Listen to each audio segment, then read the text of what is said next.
Hello, everyone, and welcome to this Federalist Society virtual event. My name is Sarah Clark, and I'm an Assistant Director of Practice Groups with the Federalist Society. Today, we're excited to host this FedSoc forum called the Patent Eligibility Reform Act, Clearing Patent Eligibility for the U.S. Patent System. We're very pleased to welcome David Jones, Joseph Matal, Judge Kathleen O'Malley, and Jamie Simpson as our excellent panelists for this discussion. David Jones is the Executive Director of the High Tech Inventors Alliance. Mr. Jones previously served as Assistant General Counsel for Patent Policy at Microsoft, where he spent more than a decade handling both domestic and international patent issues. He's held multiple positions on Capitol Hill, most recently as antitrust and IP counsel to Senator Orrin Hatch on the Senate Judiciary Committee. Joseph Matal is the principal at Clear IP, LLC. Mr. Matal has served as both the U.S. Patent and Trademark Acting Director and Acting Solicitor. As acting solicitor, he defended the agency in intellectual property cases before the U.S. Court of Appeals for the Federal Circuit and the U.S. Supreme Court. In his role in the solicitor's office, he participated in briefing almost every major case involving PTAB trials that have come before the Federal Circuit. Judge Kathleen O'Malley was a federal judge for over 27 years. She was appointed to the district court in 1994 at the age of 37 and was elevated to the Court of Appeals for the Federal Circuit in 2010.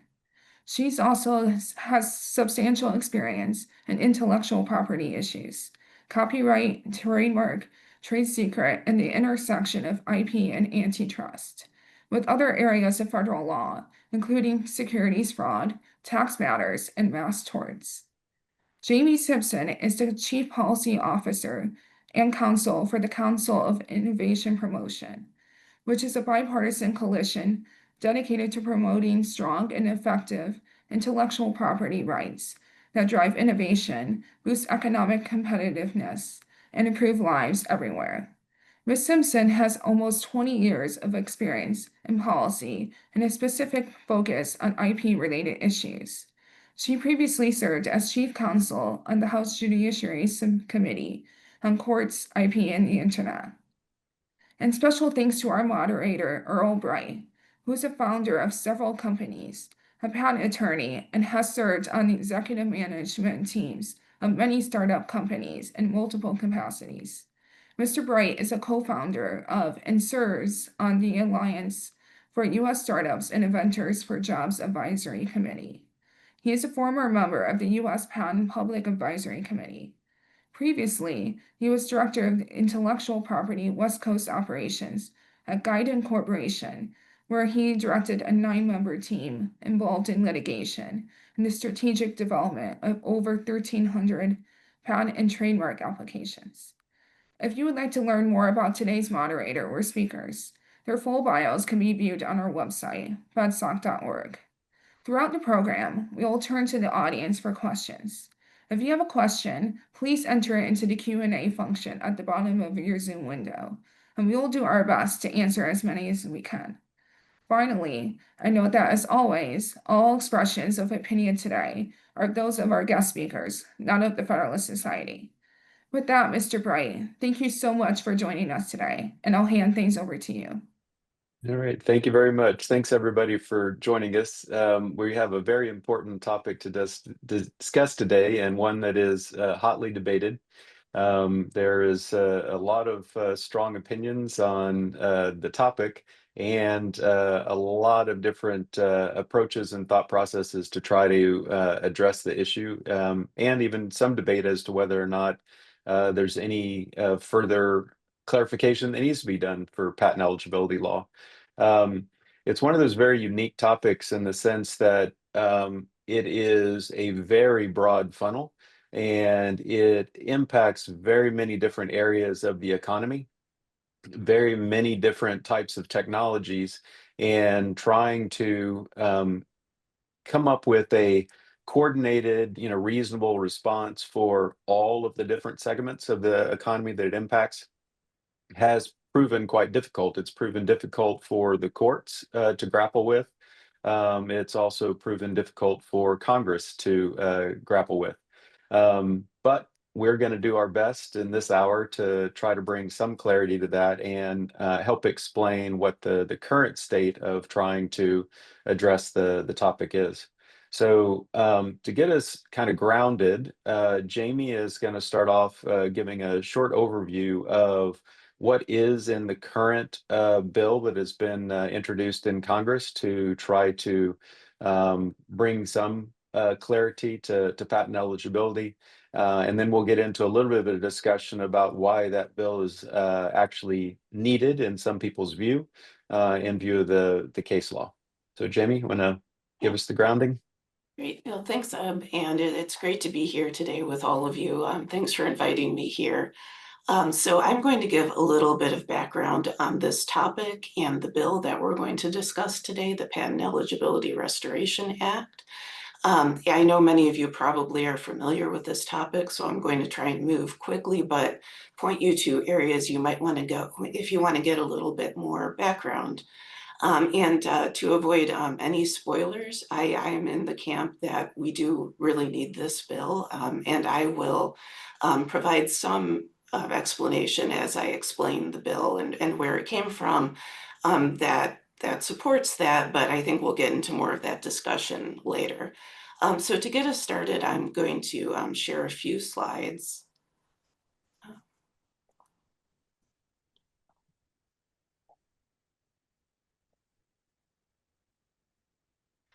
All right, so before I go into the slides and the operative language of the bill, I just kind of want to situate what we're talking about in the context of patent law.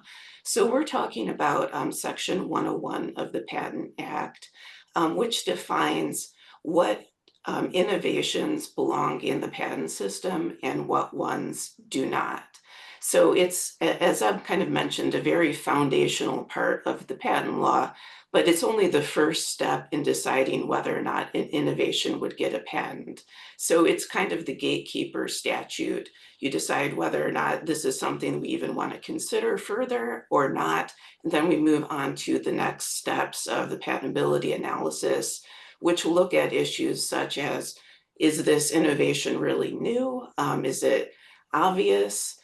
Did the inventor disclose enough to warrant patent protection, and all of these other steps that are necessary to decide whether or not you get a patent. Section 101 is just the first step, but it's a very important step. So why are we here? This part of the statute has been around since virtually the beginning of the country. The first Patent Act passed in 1790. The second Patent Act, 1793. And this part of the statute has almost the same wording as it had back in those days. It's very broad, and there have been a number of Supreme Court cases over the centuries looking at that.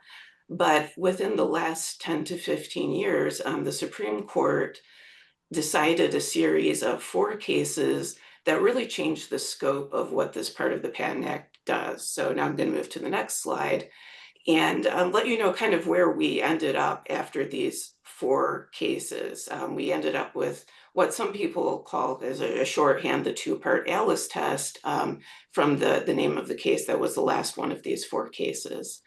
And it basically imposed upon the statute how to assess these judicial exceptions that are grafted onto the statute and decide whether or not an innovation qualifies under the first part of the Patent Act.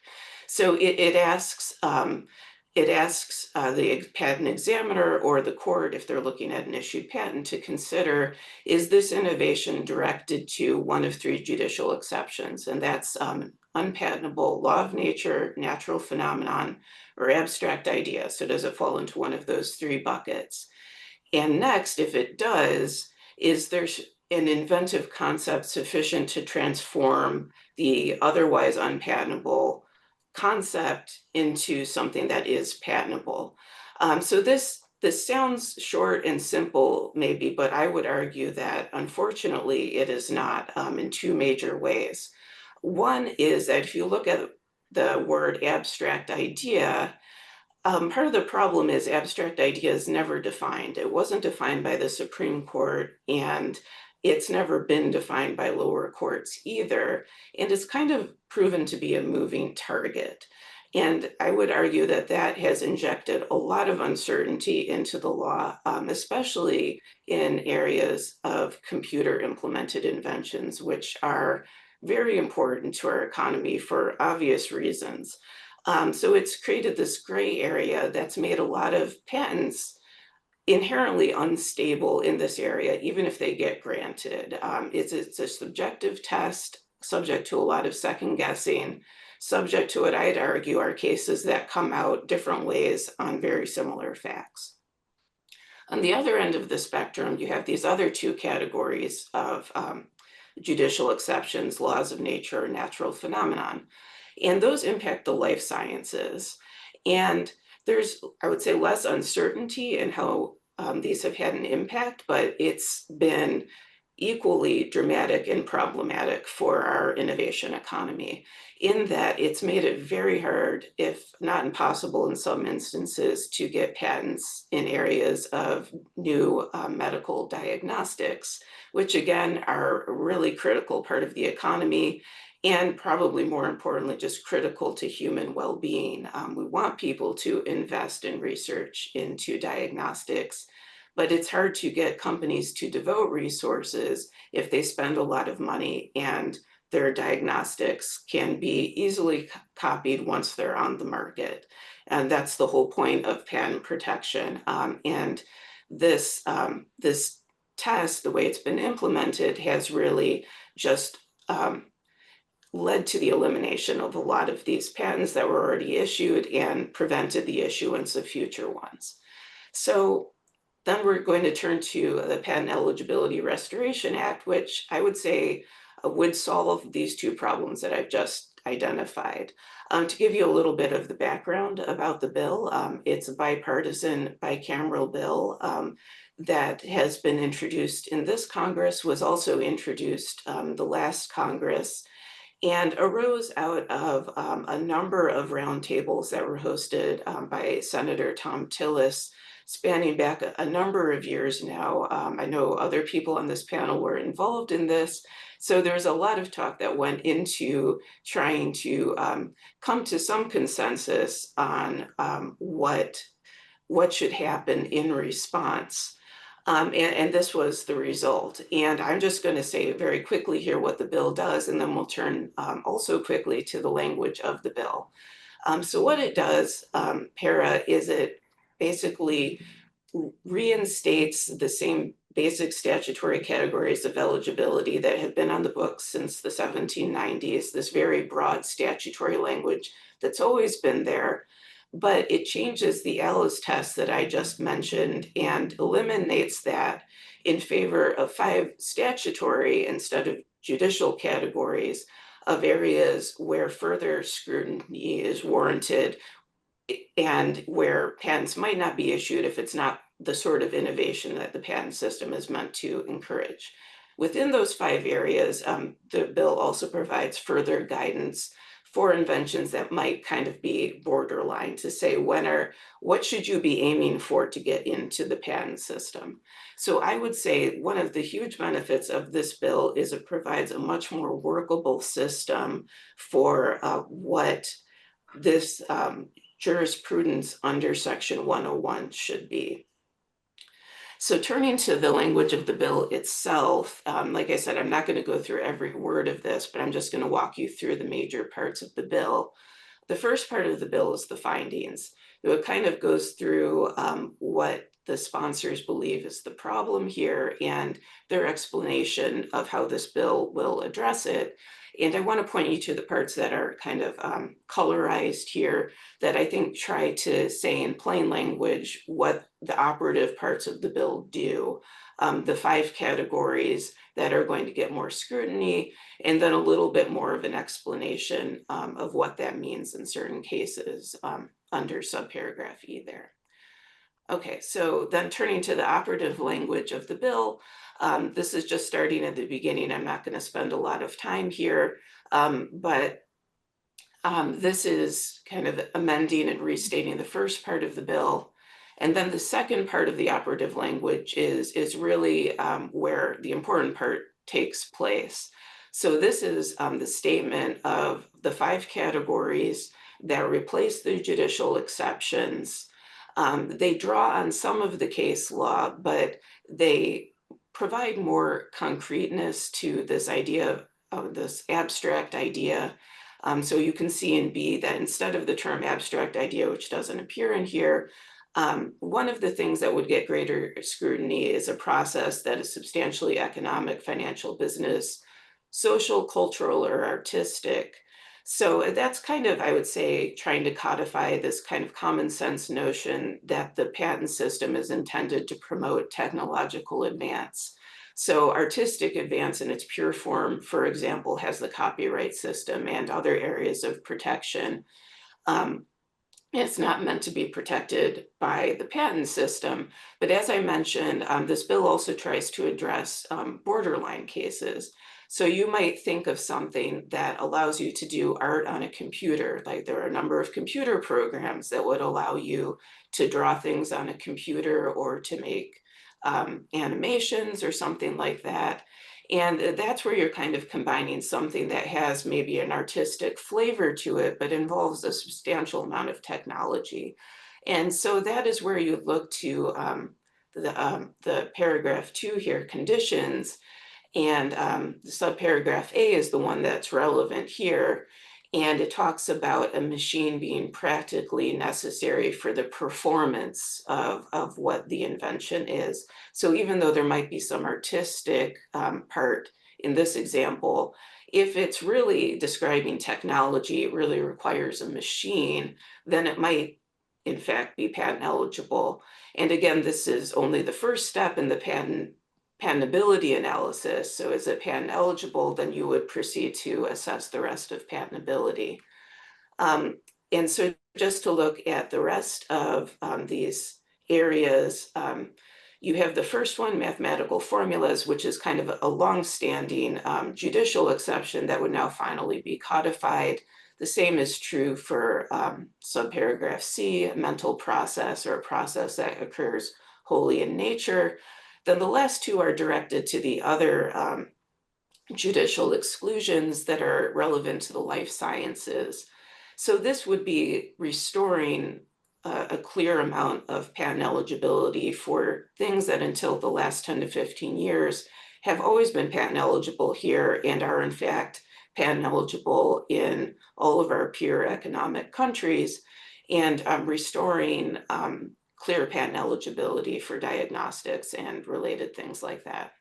So now I'm going to turn to the rest of the bill just to make you aware of it. This part of it provides some guidance to the courts in how they're meant to apply this analysis. And of particular relevance, I just want to point to the end of this section where it says infringement action in general. And it says a court is welcome to decide this issue at any point in a case if it feels it's appropriate, which is something courts do now because this is considered a question of law. They can decide it on a motion to dismiss. They can decide it on a summary judgment motion. This is preserving the court's ability to do that in cases where the court feels it's appropriate. Finally, the bill ends with these rules of construction, which we can talk about in more detail if there are questions about it or if we get to it. And with that, I'll conclude. Thank you. All right. Thank you, Jamie. And David, I want to hear from you in just a bit because you've been, involved with this discussion and debate about whether or not a statute is needed or not in view of the case law. But before that, Judge, I was wondering if you could give us a little bit of perspective on, first of all, why are we even talking about judicial exceptions to a statute? How does it come about that the judiciary has come up with its own category of exceptions outside of statutory language? And where does that come from? It really just comes from what the Supreme Court decides that it wants to do. mean, this has been an issue from the very beginning. There's always been a tension between those people who believe that we should have encourage innovation with a strong patent system that really protects the inventors and the inventions that they come up with. And then there is a whole nother group that thinks that patents by themselves are sort of antithetical to our principles against antitrust or against complete control of the economy or of even a particular industry. So what has happened over the years is that the Supreme Court apparently is not in complete agreement with what Congress keeps deciding, because Congress thought they had addressed all this in the 52 Act. So the Supreme Court has said, we need to step in and we need to just draw some lines. Certain things should not be patentable. Certain things should be more open to the world and to anyone who wants to build the economy with them. And so the Supreme Court has felt that its job, in part, is to rein in the patent system in a way that Congress itself did not believe was necessary. And so that's the tension really, is between who's in charge. Is it Congress who's to say what the patent system is and to define it? That seems to be what the founders had in mind. Or is it the Supreme Court who can say, for reasons related to their concerns with antitrust principles, that the patent system needs to be narrower? So that's where these come from. Over the years, there have been efforts by Congress to pull back on that, but the Supreme Court is the Supreme Court finding their authority for that in the Constitution? Is that why they think that they can essentially overrule the will of Congress? And follow-on question is, do you think the language in this particular bill will be an adequate protection against them deciding a new set of exceptions outside of this bill? I actually don't think that they're grounding their exceptions in the Constitution as clearly as I think they believe maybe they are. I think this is just a question of where do they fall on whether patents are a good thing or a bad thing, and that's a debate that's been raging since the founding fathers. I tend to think that a strong patent system is very important, but there should be limits on it, and I think Congress is the place where those limits should come from. Will the court continue to battle if Congress passes this bill? I think that perhaps Congress needs to be a little more express in making it clear that these should be the only exceptions, and that I hope there'll be enough legislative history so that the Supreme Court will at least think twice before it wades back into this dilemma. Yeah. So, David, you have a heavy background in Congress, and then more recently, in one particular high-tech society, part of the economy, and focused on software and electronics and whatnot. From your standpoint, should software be patentable? Should there be some level of protection with regard to that type of development, or is, with respect to the primary industries that you've worked in the last couple of years, it's more of a impediment than it is an enabler? So my members tend to believe that, and I should just start off by saying my members include the largest patent owners in the world, including the very largest patent owner in the world. So they've spent hundreds of millions, if not billions of dollars pursuing their own patents, and they believe very strongly in the patent system. What we don't believe adds to innovation is having patents on things like cultural processes, artistic processes, business methods. These things are problematic. And going back to the reasons why this bill may or may not be necessary. I think, you know, I'm a very data-driven person, right? So I tend to believe that humans are fallible, and I have opinions on it. If you know me, you know that I have an opinion on everything in the world, most of them ill-informed, right? So I try to inform myself with data whenever possible. And I think the main argument that has been made is that this is uncertain, it's unworkable, we just can't do this, it's hugely problematic. But all the data I've been able to find points in exactly the opposite direction, right? For example, the 101 rejections at the PTO are lower now in almost every art area than they were prior to Alice. And if you look back historically at what happened with the rejections, there's a spike. There's a period of uncertainty, but very quickly it comes back down to below historic norms. Now that's impossible. Well, there are two possibilities for that kind of spike and then returning to below norms. One is the PTO is just not applying the law at all. I hope that's not the case. That would be very troubling for the patent system as a whole. The other is that applicants are able to predict with reasonable certainty what the office will allow. And so you've got allowance rates that are at or above historic norms and rejection rates that are below historic norms.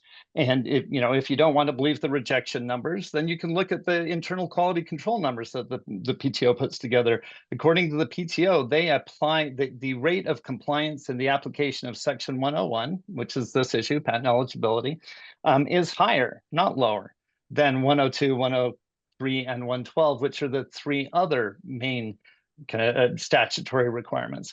So according to the PTO, at least, it is easier to apply 101 than the other requirements, not harder, and there's no significant uncertainty there. And if you don't believe that, you could ask academics, right? So there are a couple of academics, I think it's Datsov and Rantanen, actually took a look at the Federal Circuit case law to see if it was unpredictable using the three kind of most settled ways of assessing unpredictability and uncertainty in appellate decision making, and found that, contrary to what they thought they were going to find, there was no greater uncertainty with respect to Section 101 than there were, with respect to other major patent doctrines. And quite often there was much, much less. And this has been repeated over and over. You had another academic that gave claim language to practitioners and said, can you predict if this is eligible or not eligible? And they had a very high rate of being able to predict it. You've had at least, I think, 3 major economic studies to see if this affected the economy. Did it affect innovation? Did it affect investment in R&D? And all 3, well, they're either 2 or 3. I'm blanking on the third. So let's say 2, just to be conservative. Both of those concluded that there was no negative impact here. And in fact, there have been other economic studies that said that the Alice decision and this kind of line of cases, at least for tech, and I'm not a life science guy, so I'll for the most part will not comment on that. But at least for tech, for both small and large software firms and tech firms, this was a boon. And then let me add, like, one last study that I just like to address that I think maybe makes the point of why I think patents are great and necessary and drive innovation, but not in every instance and not in every art area. There was a study that was done post-Alice of applicants that had been getting lots of business method patents. And the authors of this study wanted to see what happened once business method patents were much less available under the Alice decision. And what they found was that they increased their investment in technical resources. They added technical staff. They increased their investment in R&D, which is exactly what we hope the patent system does. But in this instance, at least with respect to what I would consider non-technological inventions in the areas of art, culture, society, business, sociology, psychology, anthropology, there seems to be an inverse impact where people obtain patent protection in lieu of investing in R&D, and quite often the patents that they get don't reflect any investment, right? It's merely an idea. It's, as the Supreme Court would call it, an abstract idea that didn't require any R&D investment. So the patent system, at best, serves no useful purpose, in my view, with respect to those, and at worst, actually hurts investment in what I would consider actual technology, the places where we need investment, making better computers, making better drugs, making that type of thing. I just fundamentally don't believe that we need the patent system to encourage investment in cultural innovation, for example. I just don't. Although I'm happy to debate it, and who knows, maybe I could be wrong. Yeah. So, Joseph, you spent a lot of time at the PTO, and David mentioned the run of one rejections compared to other rejections and things. Um, so there was an effort by the Patent Office to put out guidance to the examiners, following the series of court decisions and things. So, from the Patent Office's perspective, is this type of proposed bill helpful? Would it be necessary? What is your view, and what would be the Patent Office's implementation and view on the helpfulness of having clarification with statute? Well, I mean, the Patent Office will do whatever the courts and Congress tell them to do. There was about a 16-year period when business methods were patentable in the United States after the State Street decision in 1998. You could literally get a patent on an innovative business method or, any other kind of sociological invention, and the Patent Office just followed the rules and cheerfully issued, created art units for business methods and related things, and cheerfully issued those patents. And that came to a crashing halt in 2014 with the Alice decision, which to me, the most important part of Alice is the part that says you can't get patents for, quote, methods of organizing human activity. And they made clear economic practices fit within that, which basically killed patenting of business methods.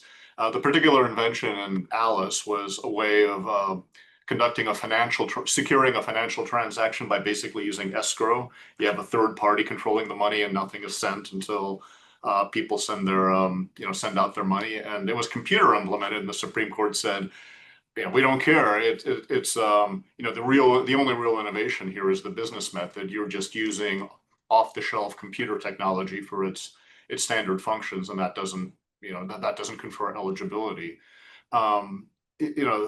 PERA pretty clearly would, at the very least, reverse Alice.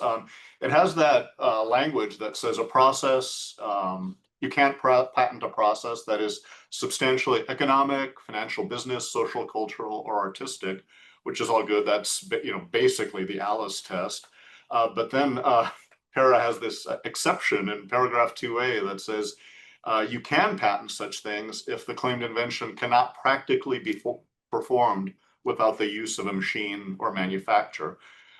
It's not, I can't tell you exactly what that language means because it's not a term of art that's used in the current case law. So there's no definitive, construction of this language. But in the hearings on PERA, advocates for the bill have made clear that this would bring back, for example, the invention in Alice. The way that invention was claimed, it envisioned money being sent around banks in real time all around the world, and you can't practically do that without using, for example, telecommunications technology or computers to store data and things like that. And according to the advocates, that would fit within this cannot practically be performed without it.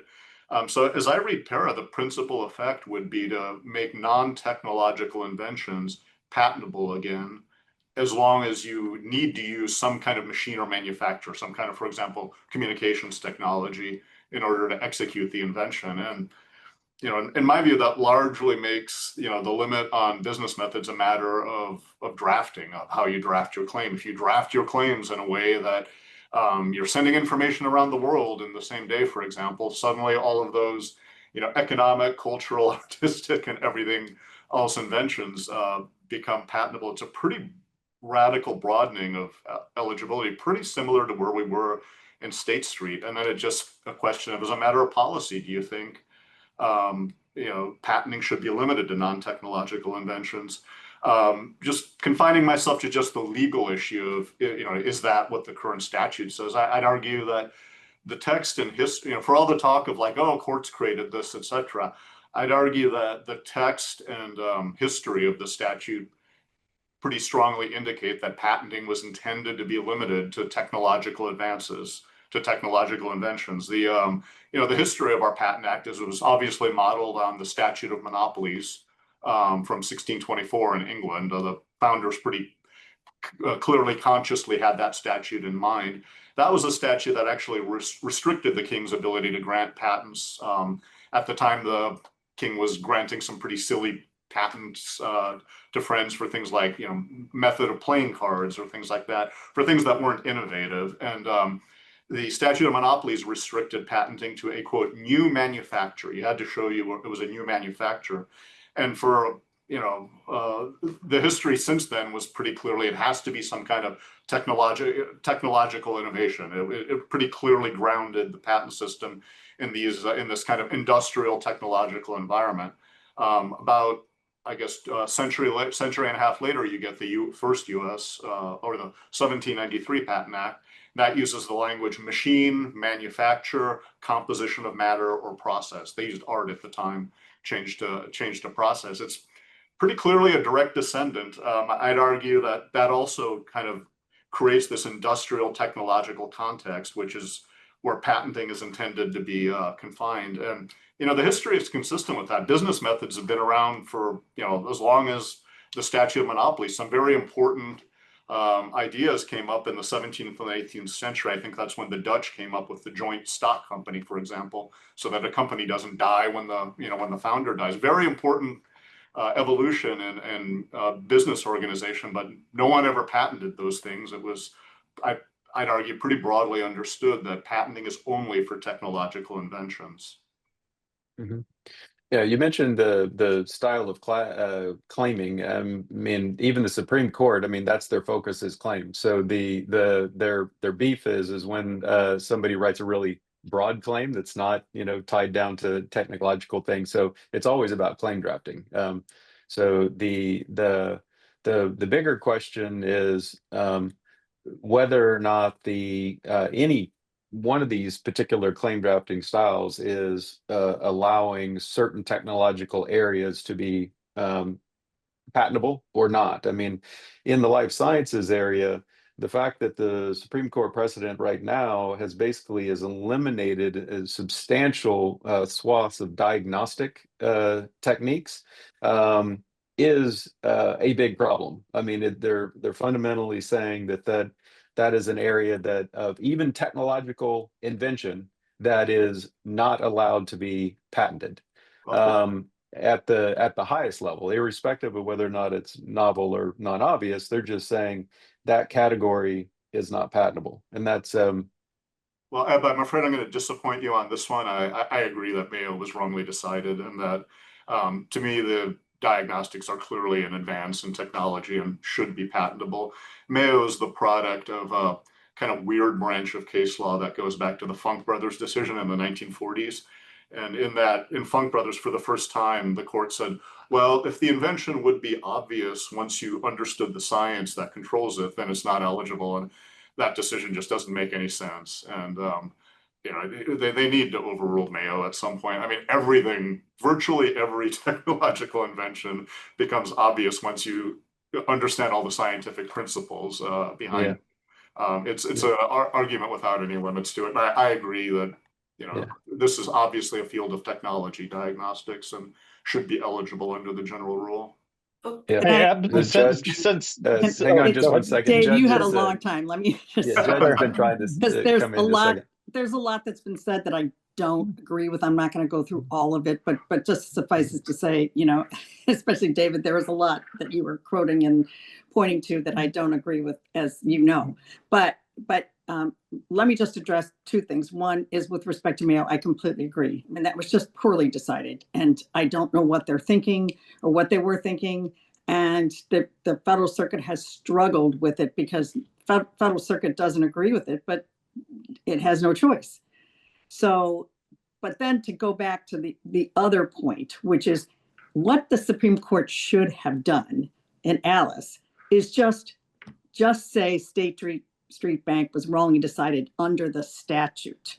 Because, and I like to say that I was not there when State Street Bank was decided. I would not have agreed with it at the time. The district court had written a very clear, careful opinion about why these things should not be patentable and referenced things like other portions of the statute. 112, 102, 103, which I think are all completely capable of dealing with this parade of horribles that everybody keeps pointing to. So I think that the Supreme Court couldn't control itself and decided and issued an opinion with respect to this whole abstract idea that was unnecessary. It could have done it on a, most court decisions are based on the issues that are before it and the facts that are before it, without trying to necessarily say we're going to decide this wide swath of items. This was very much based on the Supreme Court having listened too much to the parade of horribles about patent trolls. And in fact, it even said so in various of its opinions. So I think that I don't disagree with respect to the fact that State Street Bank should have been overturned, but I think that's where the Supreme Court should have stopped and then waited for the next case to present itself. So I don't agree with a lot of what's been said, and I just don't want to leave it out there that somehow by not saying something, I'm agreeing with the details. Mm-hmm. Yep. So Jamie, I'm going to come to you in just a second, but I want to ask David a follow-up question real quick. So David, do you think that 112 could be just as effective of a tool to, basically get at this abstract idea problem versus it being excluded at the 101 approach? I think if the 112 jurisprudence were fixed, it could do part of the job, but not all of the job. And let me explain what I think the core problem here. The core dispute is whether if you have some sort of conceptual or abstract innovation, for example, an innovation in, say, the fine arts, can you render that patent eligible, or should you be able to render that patent eligible by basically just adding on a computer at the end of the claim? Right? If you add on the computer at the end of the claim, then it necessarily requires a computer, and it satisfies, at least according to my reading, the sort of exception test in the current version of the statute. And that really is the problem. And I think that can be solved outside of 101. I actually probably would prefer that it be solved outside of 101. And the easiest way to do it is probably the European approach, where they say only the technological features of a patent claim can be considered for purposes of establishing inventive step, which is their version of non-obviousness. Now that would work very well. I think it's probably more consistent with the statutory scheme. And we have proposed that over and over. We have proposed like minor changes into 112, that small change to section 103. And those have been consistently rejected in this debate, which leads me to believe that at least a portion of the advocates of these, and maybe the loudest advocates of this particular bill, actually intend to create a system where if you just add on a computer or over the internet or using a network or with a football or with a car, any physical object, in essence, that you can name, any machine or manufacturer, so not any physical object, but any physical object that was created by man, that would render something patent eligible. And to me, that just seems like chaos. That's not the patent system in any other country. It's not the patent system that's ever existed in this country. And I think at a minimum, we would be taking a huge risk by making those changes. I'm sorry, I wandered a little there. Eb, did I answer your question? Yes, that works. Yes. So Jamie, so Yeah, go ahead. I'm going to share my screen again.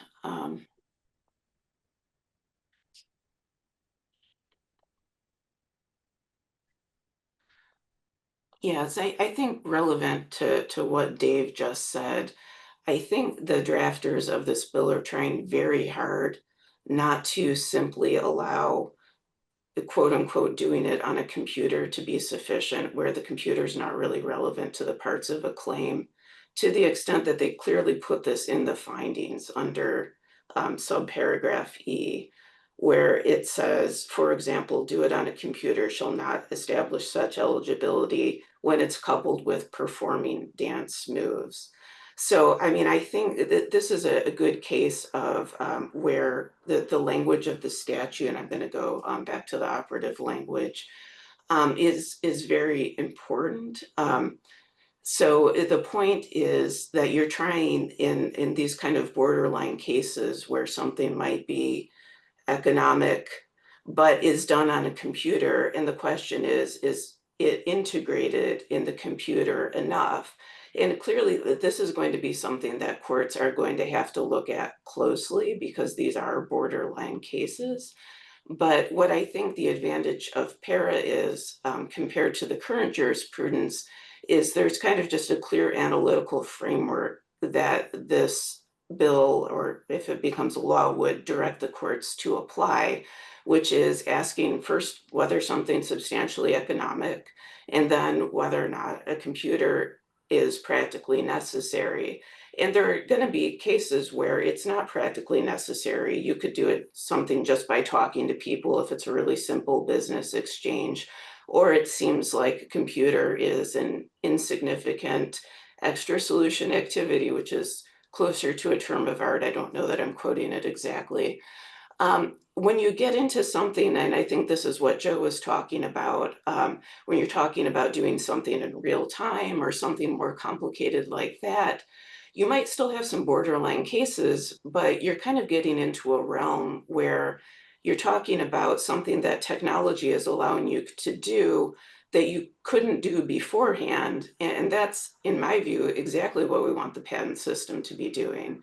So, yeah, I see this bill as very much talking about when do you have enough technology to make something patent eligible. So, I think we've heard kind of dissent saying that you don't want the patent system to just promote artistic innovation. I don't think the bill does that. I think it says something artistic is put off to one side. If you're putting something on a computer, then the question is how much? And I think that's a really appropriate question because we've all seen how computers in all areas of our lives have done things that I think, 40 years ago, people wouldn't have thought possible. And that's the result of real innovation and real work. And that's what the patent system's meant to promote. Oh, and one And more what, thing, if I could, sorry, let me exit screen sharing. If I could just say, I think Dave Jones also mentioned data. And I've seen data that does two things. One, this might not be as disputed, but a clear decline in investment in medical diagnostics following Mayo. Second thing that I think is more relevant to the tech side of the debate is you've seen a shift in where money is going to away from things like hard innovation that requires a lot of R&D that is then easily copied, and towards things like more social apps or just it's kind of innovation in that realm that I would say is I use a ton of apps and they're great, but I think what we want the patent system to be doing is to be supporting, the next wave of, 6G, 7G, whatever is going to come next. Really R&D intensive, next generation animation tools. And that doesn't come if you don't offer a certain amount of protection to it. So I'll stop there. Thanks. yeah. So why I was going to ask you why you had that language up. So Professor Duffy was asking the question whether or not Section 25D, if it was to be enacted, would it be the first explicit statutory exclusion of large categories of subject matter? Do you want me to put? I'll try and put that back up. 25D.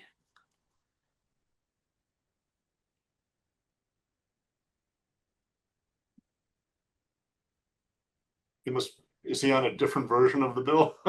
He might be, but that essentially that's what he's getting at is, the unmodified human genes, the unmodified natural material, those specific mathematical formulas and process. He's asking, is this the essentially the first explicit time that those types of things have been large categories of subject matter have been excluded by statute? And I assume his answer was yes? Or No, he's asking us if that is yes. To my knowledge, it is the first time it's been excluded. I would say Because then right. I would agree with that. Directly by statute. Some of these kind of tie into earlier aspects of judicial exceptions that I think were incorporated in the most recent Supreme Court cases. But mathematical formulas standing on their own have been excluded for a long time by the judiciary, but not in statute as far as I know. Yeah, the Yeah. statute has changed relatively little other than the change from art to process in, I don't know, 200 and some odd years. Yeah. All right. So another question is, Can I just respond a little bit more to John? I think that the problem with the question is that it doesn't necessarily take into account the fact that any one of the things in those categories would still be subject to 112, 102, 103. And so they wouldn't be excluded by statute as a category. But I would think that many inventions that would fall under those categories would have been ineligible for other reasons. Yeah. And there's also an interesting question, and this may drive John, who is a very old friend of mine, crazy. Professor Duffy, I guess I should call him in this instance. I mean, I think there's also, with respect to the courts versus statute, like who should make the determination. In my view, there's a pretty good argument that since the IP clause uses the word inventor, that the Supreme Court actually could constitutionalize this issue and say, well, an inventor is someone who comes up with an invention. So as a derivative matter, we are able to define invention and do everything that they have done in interpreting 101 in instead interpreting the IP clause to place limits on the Patent Act. But John is I'll admit right now, John is much smarter than I am and much deeper on the history on this. So he should feel free to disagree. Okay. All right. So that does kind of bring up an interplay between 101, 112, 102, 103. So some of the judicial decisions that's come out, the language has appeared to muddy each of those separate requirements a little bit and has started to infuse, for example, some of 103 analysis or 112 analysis into a 101 analysis. Jamie, do you feel like that the language is being proposed now, or the findings that are at the beginning of the bill are going to help delineate those and keep them from being combined and conflated, or what is the sense of the drafters when they've been trying to develop the language? Yeah, that's a really good question and good point. And that's maybe a criticism of the current jurisprudence we haven't focused on a lot yet, which is that some of it is melding together a lot of inquiries that I think are analytically better addressed in a more rigorous fashion under different parts of the statute. So the second part of the Alice test, asking about whether or not there's an inventive concept sufficient to bring something back into the patent system, it's kind of another way of asking whether or not there's something new. And that's really an inquiry that should be happening under section 102 and 103 in a more rigorous fashion, looking at the prior art, et cetera. And I think it's the pretty clear intention of the drafters of this bill to try and reestablish those clear analytical lines. So 101 is looking at, as the judge said, at categories that would now not be patent eligible. And then it's saying, and it does say this in the findings, that you should be not conducting any of the inquiries under the other statutes under 101. And I think another way that the bill kind of underscores that this is what should be happening is it's eliminated use of the word new in section 101. So it's another minor amendment to the way the language is currently drafted to kind of reinforce that questions of newness should happen elsewhere in the statute. So I think the idea is really to kind of just restore a certain amount of what I think of as judicial rigor to each one of these. And why that's important, I think, is because I think that will really help promote predictability, certainty, and stability. Because the way the patent system works is you're going to the patent examiner first, and they're applying what should be the same laws as a court would later apply if you try to enforce the patent. And the more that you have a clear, systematic way of how everyone should be looking at the same question, the more likely you are to come out to the same answer. And I think a big part of the problem with the current jurisprudence is something like the judicial exception of the abstract test is just too subjective.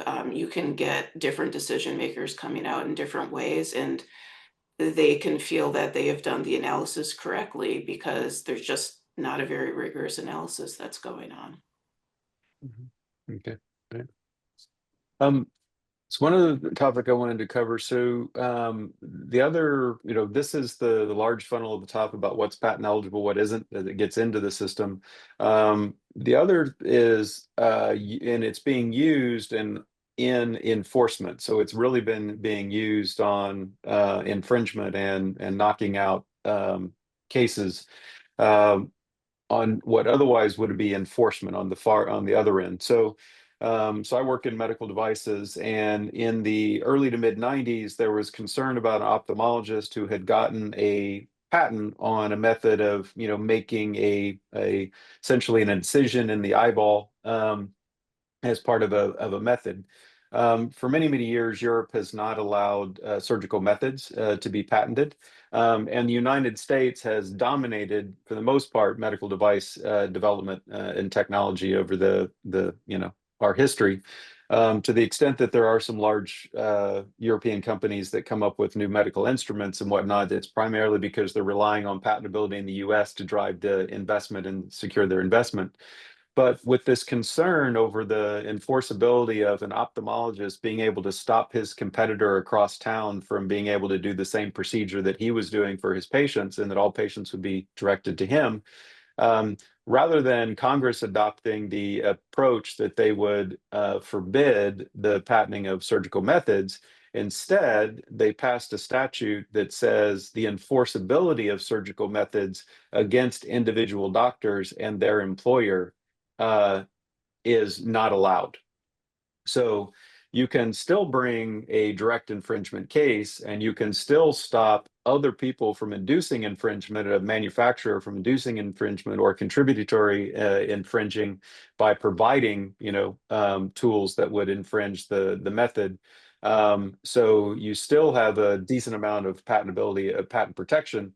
And so why not, David, limit this issue rather than trying to knock off huge categories up front of saying they're not patent eligible? Why not just limit enforceability in certain categories of electronics or software on the back end? So A, I think that would be a difficult line to draw, and B, I'm gonna oddly agree with Jamie here. I think analytically, doing this through 103, I mean, the point is not to knock any particular type of art advancement out of the Patent Act, in my view. In my view, it is to draw a line between science and technology and to respect the United States Constitution, which says the patent system's to promote the progress of the useful arts. Right. So to me, the whole enterprise is to draw a line between technology and non-technological inventions, which is why I tend to favor, I mean, this has not really been an option, but I tend to favor doing this under 103. If only the technological features of a claimed invention were considered in making the obviousness determination, I think that solves this problem, and it solves in a way that is both consistent with the Constitution, with the intent of the statute, and with the economic evidence that says that in non-technological fields, patent protection can actually be counterproductive. Okay, all right.